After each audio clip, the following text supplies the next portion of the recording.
Eu recentemente assisti o novo documentário da Petra Costa, Apocalipse nos Trópicos, e eu queria reagir a ele enquanto um filósofo que se especializa em filosofia religiosa, de uma maneira geral, né? Os neoplatônicos, minha área de especialidade, eram filósofos para os quais religião e filosofia estavam intimamente ligados. E eu quero reagir então a esse filme que é muito interessante dessa perspectiva, porque ele é, em parte, uma espécie de admissão que a formação laica da diretora a impediu de entender a realidade do país.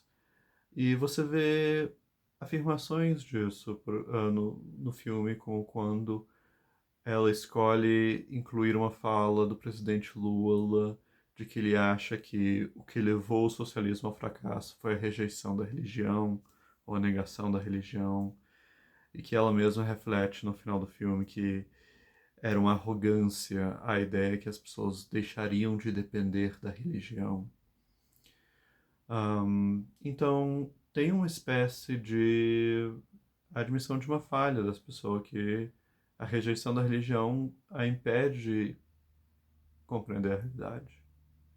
Mas, por outro lado, no, na forma como a narrativa é colocada, ainda há, vamos dizer, grandes pontos cegos, grandes dificuldades de compreensão. Então, logo no começo do filme, ela exprime seu espanto, sua dificuldade, sua perplexidade de entender um grupo de pessoas rezando com o Cabo Daciolo, se me lembro corretamente, no plenário.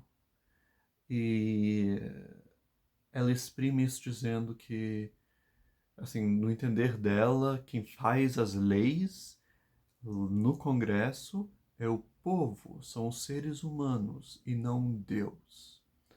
É um tema que recorre no filme, esse contraste entre o ser humano e o Deus. Que se as pessoas estão agindo de acordo com as suas crenças religiosas, se elas estão seguindo a Bíblia, daí não são mais os seres humanos que estão decidindo, mas é Deus que está decidindo. Como se houvesse um cabo de guerra. Ou um decide ou o outro. Agora, isso, assim, de um ponto de vista filosófico mais amplo, é uma oposição com muito pouca razão de ser. Deus não é suposto ser mais uma coisa no mundo. Em, assim, quase nenhuma teologia vai dizer isso, que ele é mais uma coisa no mundo, que se opõe às outras, né? E que, por exemplo, se algo está com Deus, ela não está com os seres humanos. Ou que se um ser humano faz algo, Deus não pode estar agindo por meio daquele ser humano. Ou também que se um ser humano segue a lei de Deus ou que a vontade de Deus, ele está de alguma maneira deixando de agir livremente.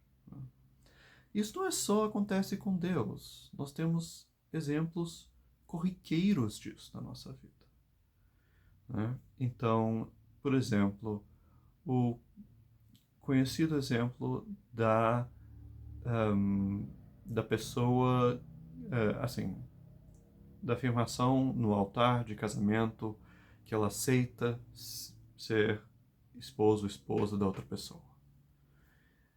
Se naquele momento aquela pessoa tivesse liberdade absoluta de dizer sim ou não, se ela não estivesse de nenhuma maneira atada naquele momento, daí significaria que, de alguma maneira, ela não estava atada por nenhum laço de amor. Ela estaria completamente indiferente àquela decisão, o que é um absurdo. Por outro lado, se ela estivesse de alguma maneira compelida naquele momento a dizer sim ou não, se ela não tivesse liberdade, aquela cerimônia não teria o menor valor. Ou seja, nesse caso, né, em que a gente fala do amor de duas pessoas, a gente entende que não é tão simples dizer a pessoa agiu livre, ou a pessoa agiu livremente, ou ela agiu sob influência de outra pessoa. Ambas as coisas podem ser verdadeiras. E devem ser verdadeiras, para que isso seja uma celebração livre do amor. Isso, na realidade, é uma confluência de liberdade e influência que acontece toda vez que alguém é convencido de alguma coisa. Então, assim, com ainda mais forte razão, né, é possível ter essa compatibilidade entre a liberdade humana e a vontade e o desejo divino. Isso é um tema central na teologia cristã, por causa especialmente, por exemplo, da ideia de predestinação, né? Deus, de alguma maneira, na presença absoluta, né, na eternidade, ele sabe, escolhe e determina quem será salvo. Mas essas pessoas que são objetos de uma vontade independente do tempo, uma vontade divina que antecede o tempo, que o funda, hum, pessoa, pessoas livremente vão se tornar as pessoas santas que vão ser salvas e corresponder a essa vontade. Então, teólogos cristãos quebraram muito a cabeça com isso e encontraram vários instrumentos para tal na própria filosofia e na própria filosofia pagã politeísta, né? Uma ideia central, a possibilidade de você dizer que Deus é causa primária de todas as coisas, mas que os outros agentes, como os seres humanos, são causas secundárias, deriva em particular de Proclo, o filósofo que é de minha especialidade. Assim. Ele foi quem formulou isso de maneira mais sistemática na antiguidade, e daí isso foi adotado por filósofos árabes, em particular por Averroes, daí por meio de Averroes entrou na filosofia de Tomás de Aquino, e daí influenciou a história da cristandade. Então, temos aqui, assim, há jeitos de lidar com isso. Então, isso é um ponto cego em que a filosofia, em particular a filosofia antiga, pode ajudar pessoas a entender como não há aqui uma oposição entre homem e Deus, e os seres humanos e Deus, e que você não precisa ter um espanto que as pessoas estão se traindo quando acham que estão seguindo a vontade divina. Outro refrão, outro tema que aparece repetidamente no livro é essa questão de igreja versus Estado e público versus privado, né?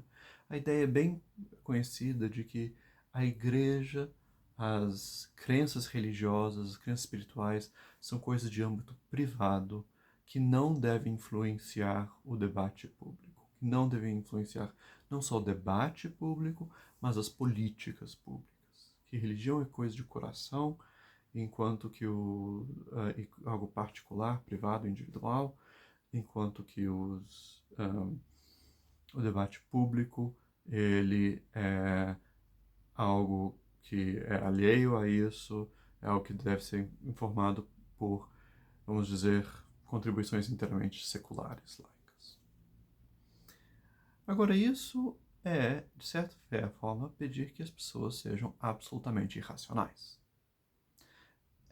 Absolutamente irracionais. Porque, por exemplo, o presidente Lula, numa entrevista do documentário, ele explica que ele entende que as pessoas aderem à fé evangélica porque o pastor evangélico lhes dá uma resposta simples para seus problemas. Que o problema de sua vida, qual seja o desemprego, o plano de saúde que seja, é causado pela presença do diabo. E a solução para esse problema, bem prático, bem concreto, é a entrada de Jesus na vida delas. Então, tome uma pessoa assim. Ela acredita que a solução dos problemas concretos, pessoais, práticos dela vai por meio de sua fé, vai por meio da religião, vai por meio de Deus. Ela, para enquanto ela como um indivíduo, ser feliz, florescer, ter sucesso nos seus projetos, ela precisa de ajuda divina. Dizer para uma tal pessoa que, olha, religião é tudo bem no âmbito privado, mas no âmbito público não tem lugar a gente falar, a pedir nada a Deus, é dizer, olha, para o sucesso de sua vida pessoal, você pode depender de Deus. Agora, enquanto um grupo, enquanto uma sociedade, a gente não pode depender dessas coisas. Isso é de uma irracionalidade ímpar. Uma pessoa única, a gente consegue ver, assim, que ela tem uma certa unidade por si própria, ela tem só um corpo, né? E a gente vê muito mais concretamente a unidade dela e as forças dela. Para que um grupo de pessoas independentes trabalhem juntos e que se os seus esforços deem resultados, elas precisam de muito mais ajuda. Cada uma dessas pessoas precisa de ajuda e o grupo como um todo, enquanto algo feito de vários indivíduos livres, que cada um pode ir para uma direção distinta, que cada um pode sofrer acidentes, que cada um pode multiplicar a possibilidade de erros, como não achar que esse grupo também precisa de uma ajuda divina? Se você admite que o indivíduo precisa. E se você acha, não, mas olha, pessoas quando elas são grupo, elas podem ajudar umas às outras, e então, na realidade, o grupo de fato é mais forte que o indivíduo, a comunidade é mais forte que o indivíduo. Mesmo assim, há, de fato, assim, coisas que há perigos únicos de grupos. Por exemplo, deles perderem o controle, virarem uma turba, causarem muito mais dano, né? Assim, um indivíduo sozinho nunca faz uma guerra. Um grupo sempre faz uma guerra. Então, assim, há perigos próprios dos grupos que eles precisam se precaver. Os grupos podem, sabe, favorecer irracionalidade, eles podem favorecer a violência de uma maneira que um indivíduo nunca pode. Então, grupos têm um lado que eles são muito mais frágeis que indivíduos, e assim, eles, se a gente admite a premissa que indivíduos precisam de ajuda divina, como uma pessoa religiosa vai acreditar, claro que ela vai achar que o grupo também precisa. E claro que vai ser seria uma coisa absurda, irracional para ela dizer, ah, não, Deus eu só preciso da minha vida individual. Para a vida comunitária, para a vida pública, aí eu não preciso de Deus. Não. E, então, tanto que igrejas rezam para o bem da comunidade, para o bem do país, para o bem do presidente. Você vai numa igreja católica, você ouve rezas assim, né? Ouve orações assim. E eu menciono o exemplo católico, porque eu tenho experiência. Agora, e mais que isso, assim, a ideia da política, a ideia de buscar o bem comum. Deus é suposto ser o bem comum do mundo inteiro, de não só essa comunidade, mas de todos os seres humanos, de todos os seres vivos e até mesmo de todas as coisas animadas. É o bem em direção a qual todas as coisas vão. Óbvio que para que o bem menor, que é o bem da comunidade, prospere, ele tem que estar alinhado com o bem do mundo inteiro. E tudo bem, você pode dizer, bem, elas são livres para rezar pela comunidade, mas nós, enquanto comunidade, não temos nada a ver com isso. Mas isso é como dizer, não, olha, você como indivíduo, não se preocupe, você não precisa rezar por si mesmo, mas outras pessoas vão rezar por você. Para quem crê, é óbvio que ajudas divinas virão melhores e serão melhor recebidas se a pessoa pede ela mesma em próprio nome. Então, se você é uma pessoa que tem uma crença religiosa que seja, é muito natural e, na realidade, é a exceção achar o contrário. É muito natural você achar que o espaço público, a comunidade, enquanto comunidade pública, né, o Estado, que na medida em que ele representa o país, precisa também pedir ajuda divina. E por isso é uma coisa boa que haja religião na política.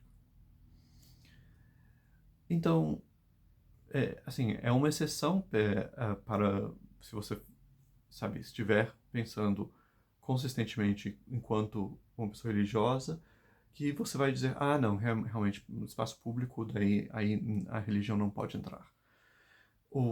Em geral, é coisas históricas. Ah, não, religião já deu muito briga, já deu muito problema, e por isso a gente evita isso.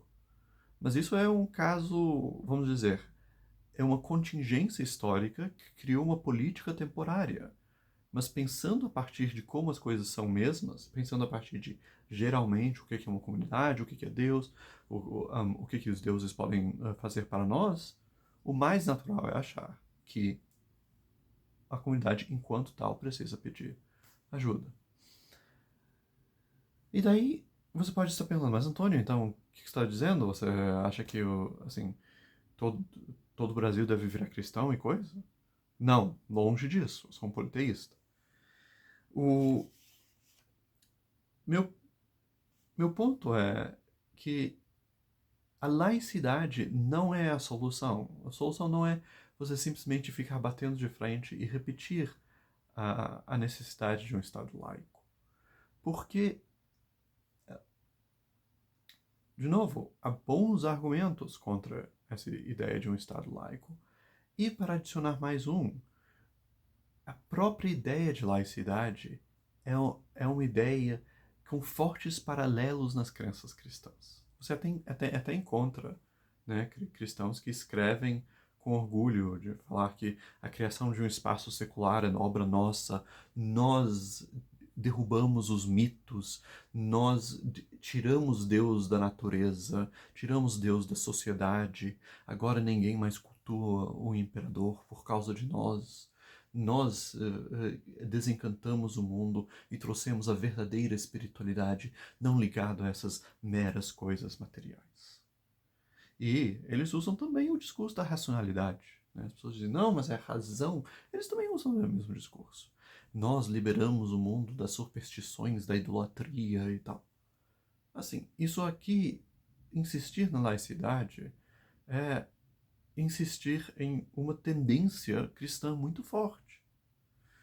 Então, não é assim, isso apenas joga nas mãos deles. Eles daí também viram isso contra você, porque daí eles dizem que você, né, que na realidade quer voltar com a idolatria, quer voltar com a idolatria do Estado, porque tá pondo o Estado em cima da religião e tal. Não, para mim, o ideal seria que vivêssemos não num Estado laico, mas num Estado multirreligioso. Num Estado em que, por exemplo, várias coisas que a gente separa não estivessem separadas. Nós separamos, por exemplo, meio ambiente, né? O cuidado com os nossos recursos naturais, as florestas, os rios, o campo, as praias, tudo mais. E a gente separa cuidado de tudo isso de cultura. Enquanto, na realidade, assim reconhecemos que todos esses recursos naturais, toda essa beleza e riqueza nossa é sustentada por espíritos e por deuses, e que o culto desses deuses evita, para usar as palavras do Davi Copenau, evite que o céu caia, então nós veríamos essas coisas como unidas e veríamos como a promoção de cultos variados no país é uma coisa que junta, né, o esforço cultural e o esforço de cuidar do meio ambiente. Né? Todas essas expressões religiosas que abundam no Brasil, sejam das pessoas esotéricas que estão se encontrando numa sala na L2 Norte, seja pessoas indo para ver um médium, né, que seja no centro espírita, seja num terreiro, seja pessoas que vão tomar ayahuasca ou gozam da ajuda e do conselho de um xamã. Tudo isso é cultura que deve ser promovido.